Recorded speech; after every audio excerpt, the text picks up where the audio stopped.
Hey everybody, it is Pastor Martin and we are live and welcome today. I'm so grateful to have you here with me on today as we are a little early this Wednesday as we're talking ministry, and I want you, as you come in, please come in, and we're going to be sharing something with you very powerful today, and I know it's going to bless you as you come in. So we're going to take just a moment for those that are coming in and take just a moment for those that will be with us on this evening as we are going to talk ministry on this Wednesday evening. There's a lot that's going on, and certainly we are just favored of God and blessed of God to be able to share with you again on today. As I do often, I do some things to do, just a few maintenance things that I do. And so we're going to do those on today as we are sharing with you. And again, just give me just a moment as I do this maintenance. And then we're going to get right into what our discussion is today. And I know and believe it's going to bless many of you that will watch it on today. And so let's go here, and here we go. Yes. All right. Listen, I'm grateful that you've joined me today. And of course, today is the day that we talk about ministry. And usually we do it on Wednesday evenings. But there's a lot going on, a lot of things that we're taking care of. And so we want to do it on today and share with you on today. And I believe it'll bless you. I'm not going to hold you long. I'm not going to infringe upon your time. 2 weeks ago, I shared with you concerning some things, and one of the things I shared with you concerning was setting your house in order. And many of you reached out to me and said, Pastor Martin, we really appreciate you sharing with us. And we talked about setting thine house in order when it comes to after ministry. What are you going to do after you have finished ministering, or when you get to the place of maybe retirement, or some things that you decide you're not going to do anymore. And so we talked about those things, but I want to talk to you today about setting your house in order. This is part 2. And I want to talk to you about who will speak for you when your voice is silent. You know, many of us, we seem to believe that we're going to be here forever. We seem to believe that we'll be here and we'll meet the rapture, and that may be true. Yeah, but if the Lord delays his coming, most of us probably will not be here forever. And as I was looking this past the weekend, last Friday, of course, we saw the homegoing celebration for Miss Aretha Franklin, the Queen of Soul, and I was looking at some things this week, and they were saying that she did not have. She died without a will. I hope that that's not true, but it said that she died without having a will. And then, of course, we remember Prince died without having a will. There was nothing in place. And so it left for people to be sort of fighting over the things that they have and the things that they're doing and what they have accumulated and the things that they built up. And so I wanted to talk to us as preachers and ministers and those that are on the battlefield for the Lord, as we say. I want to talk to us today about putting things in place. And the question I want to ask you is, who will speak for you when your voice is silent? I want to know who's going to speak for you when your voice is silent. What do you mean? Well, you've got to think of it in this term, because a lot of us, when we don't plan, when we don't put things in place, and we leave it to other people, and we just sort of leave things out there, you just never know what's going to happen, how people are going to deal with things, and how people are going to handle certain things. The Bible said in 2 Kings chapter 2, and there when it talks about Hezekiah was sick unto death, and the prophet Isaiah came unto him and said, set thine house in order, for thou shalt die and not live. Now, we know he prayed and God added 15 more years to his life.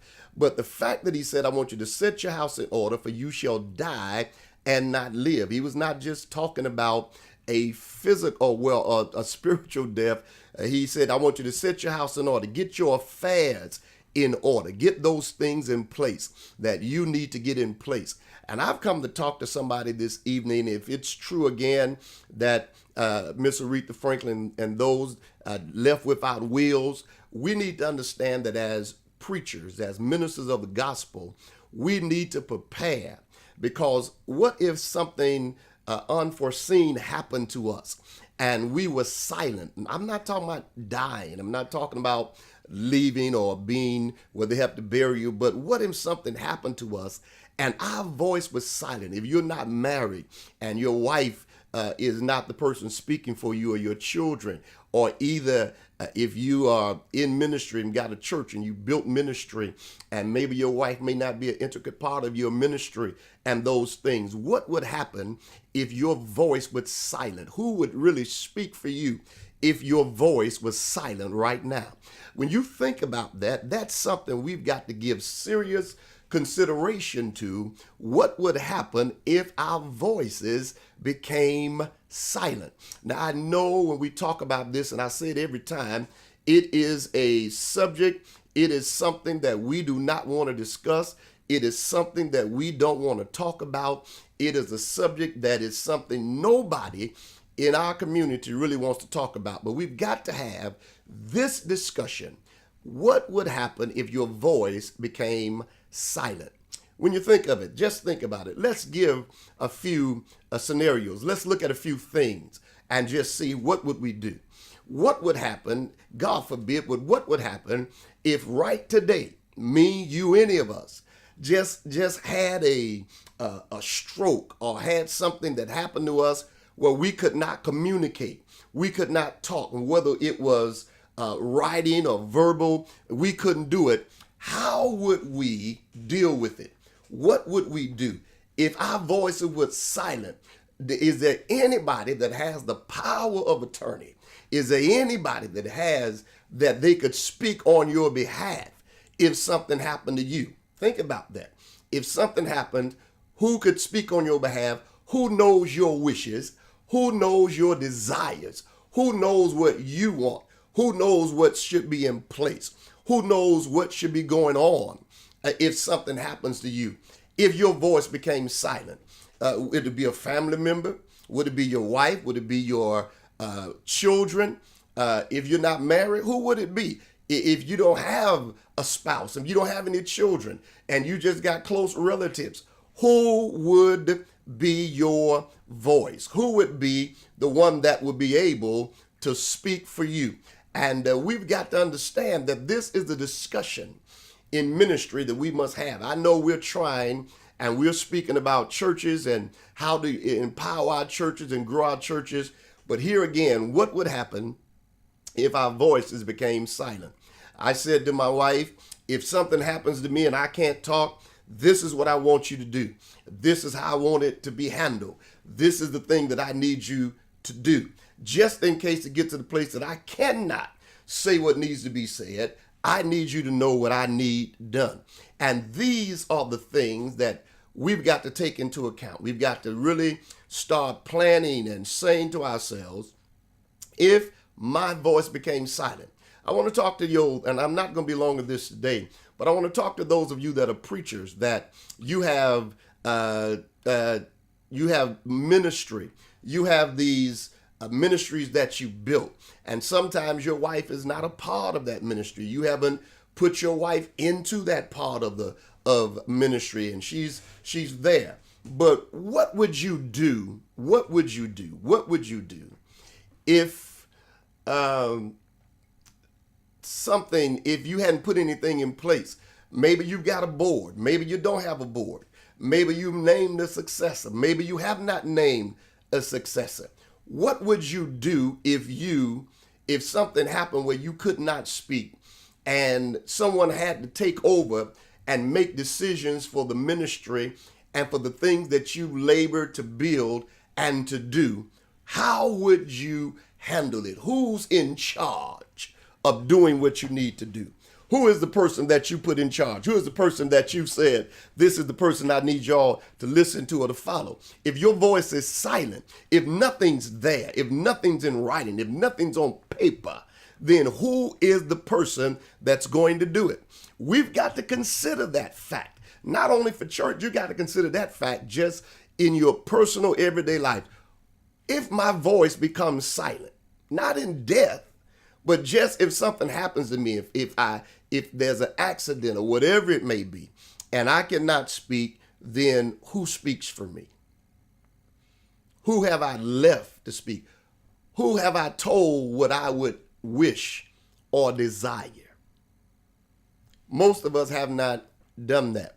A few weeks ago, and I'll be very transparent with you today. A few weeks ago, my mother-in-law, we call her Mother Pace. Mother Pace called us in, and she said, "I want all y'all to come."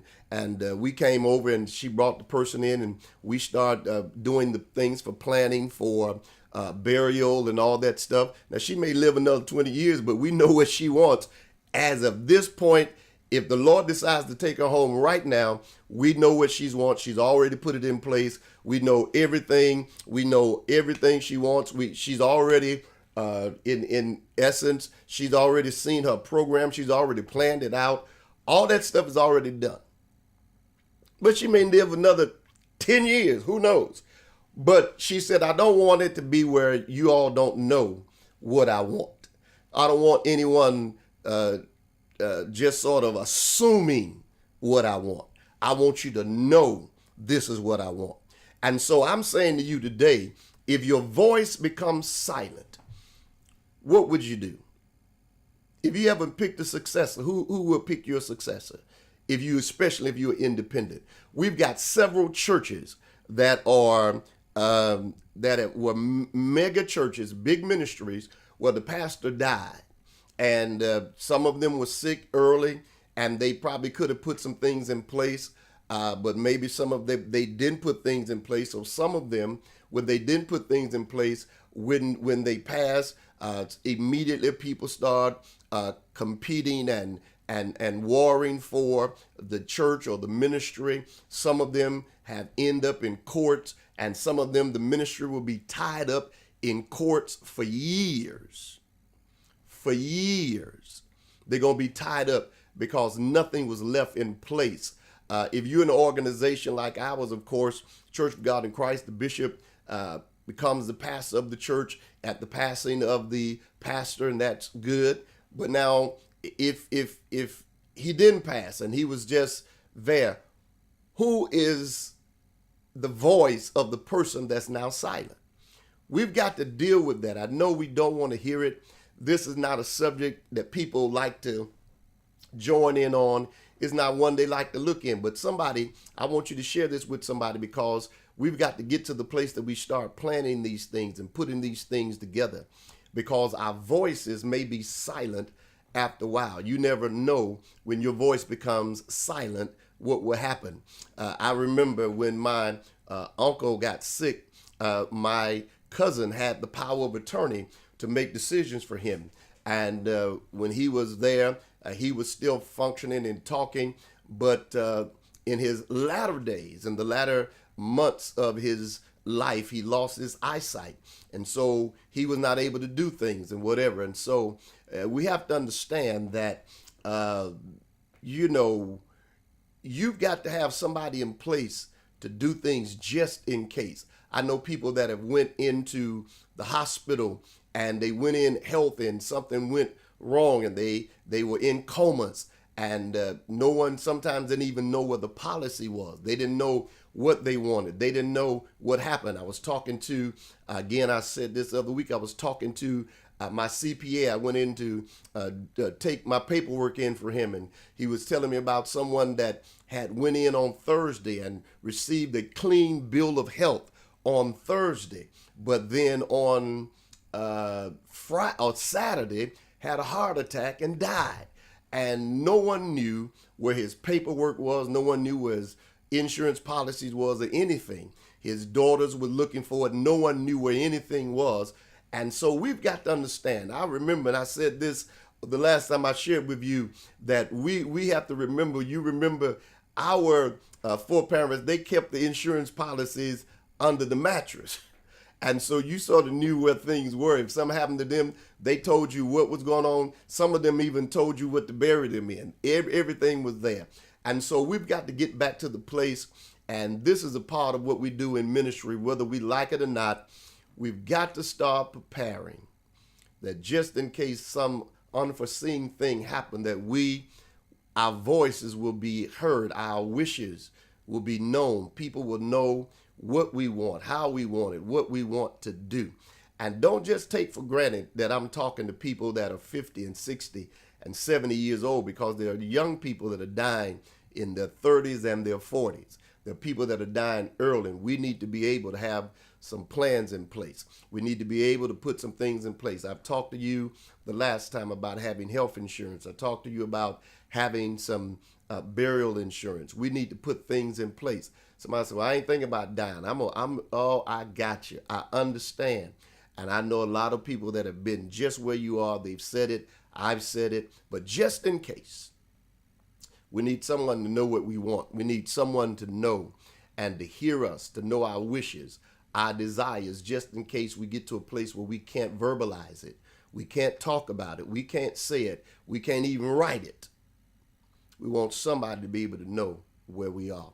And I wanted to come on today. I didn't want to miss this. I've got a lot of things going on this evening, but I didn't want to miss this. And I know I'm a little early, but I pray that someone will share this with someone. Someone will get a hold of this, share it with somebody. And let's encourage our preachers. Let's encourage our ministers. Let's encourage them. I know we're going to a lot of conferences. We're going to a lot of conventions. And I don't know what they're teaching there. That's not a critical thing. It's not a shade.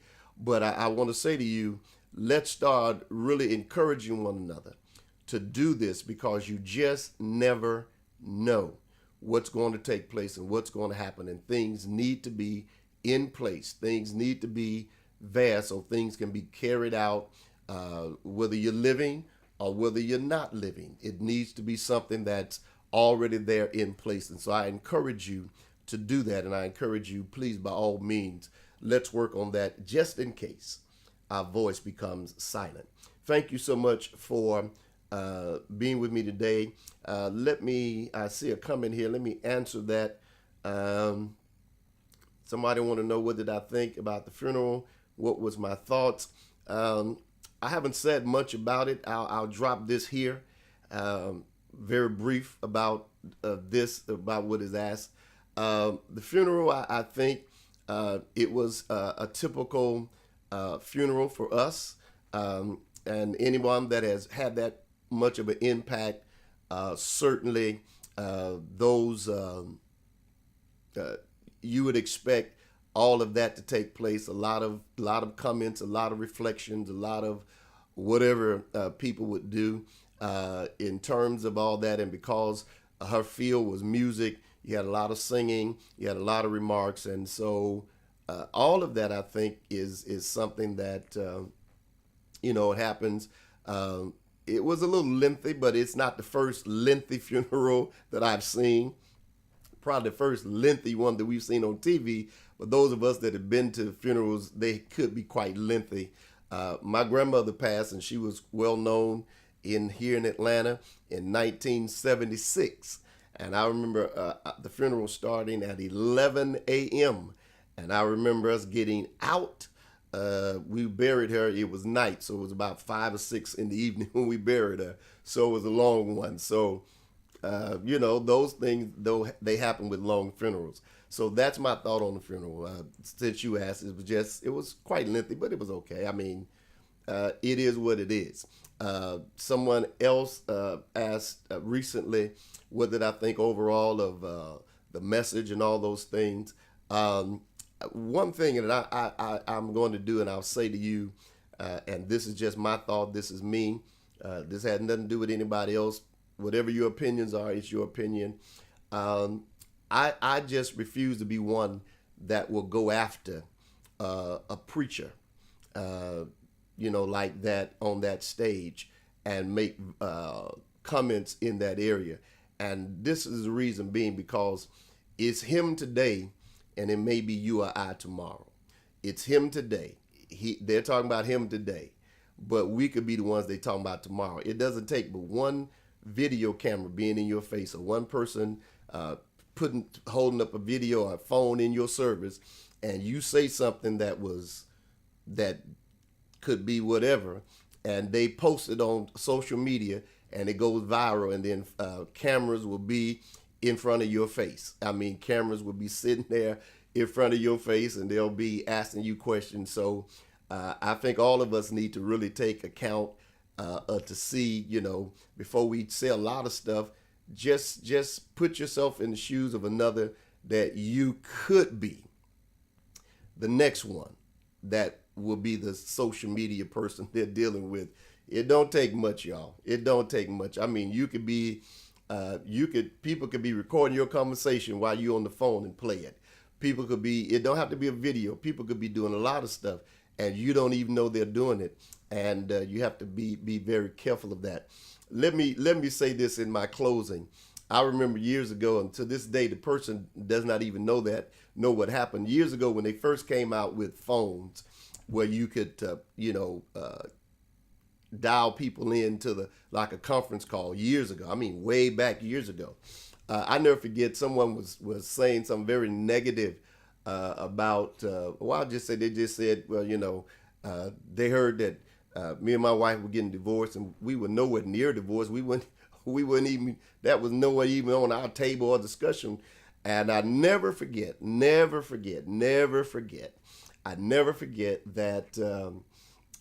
one of my friends called me, and they put me on a three-way, and the person never knew I was on the phone. And they asked them, said, well, now what you say?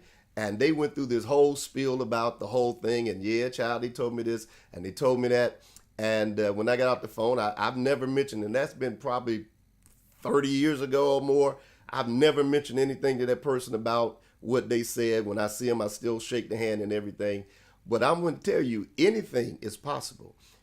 I say again, it could be him today and you and I tomorrow. That's the truth. And so don't ever let nobody fool you that because you think you're wonderful and you think you're great, him today, you or I tomorrow. All it takes is someone holding up a phone. And when they hold it up, and who knows what they get, or someone taking some and doing it a certain way, then you're on the hot seat. And so my thing is to pray that whatever, that maybe some good comes out of it, because I know God can work all things together for good. Let some good come out of all that has happened, and let us pray. And sometimes, I believe in the freedom of speech. I believe in being people having the right to their opinion. Sometimes I think we go a little bit too far in our opinions and what we say. I think we go all the way to the left, and we don't consider ourselves, because we never know when somebody, because folk are funny. They'll be after one person today, but they'll be after you tomorrow. Then my last statement, since somebody asked my thoughts, I have not talked about it, but since you asked, I'll share with you. Overall, I thought that I did not believe, personally, I did not believe that the disrespect or taken away from Mr. Franklin's funeral came during the message. That may, in some people's opinion, and it could be part that it was part of it, but I don't think that's where it started. And I'm a firm believer that you cannot applaud one thing and then turn around and demonize something else. You can't applaud it on one hand and then turn around and say, oh, that was bad. And the reason I say that is this. I thought the first shot that was given, we all know what the president said. He's going to say a whole bunch of more stuff. So we already knew that. That's we don't put nothing past that. So to take the first shot was given and taken by Reverend Al Sharpton when he talked about we're going to teach the president some respect, and everyone went to cheering and hollering and screaming. And even if you look back at the video, some people's faces were like, but we applauded that. And then when the professor got up, he used a lot of stuff and called the president a lot of names. To me personally, and this is my personal opinion, whether they were trying to defend whether she worked for him or not, I'm not into that. But I just didn't think that was the platform or the place for that type of carrying on, period. And we can't applaud one thing and then turn around and say the other thing was crazy. I think if you're going to shoot, you shoot straight across the board. That's my thought. That's my opinion. And I only shared that because somebody asked. So that was my thought about the whole thing. Well, I pray and trust that you got some. Listen, let's do a better job in what we're doing. Let's do ministry. Let's get together and let's start working on some stuff. Don't let your voice become silent. I'm telling you, when I look at the news and all this stuff is happening, and as a pastor, being pastoring some 20-some years, and I've seen people pass without having insurance, without having a plan in place, and I've seen families divided and separated and fighting for years because no one knew the wishes of that person or knew what that person wanted, and they didn't have anything in place. And so I say to you, let's get some things in place. Let's put some things in place, and the Lord will bless us for doing it. Thank you so much for joining me on today. We'll be back on next Wednesday. Don't know. I'm trying to keep it at the 9 o'clock hour, but if I make any changes, I'll certainly let you know if we have different times. And then on Monday night, we do Monday night check-ins and prayer, and I know the Lord will bless you. Thank you so much. I pray and trust that God will bless you. I pray that all his best blessings would be yours. Thank you for joining me.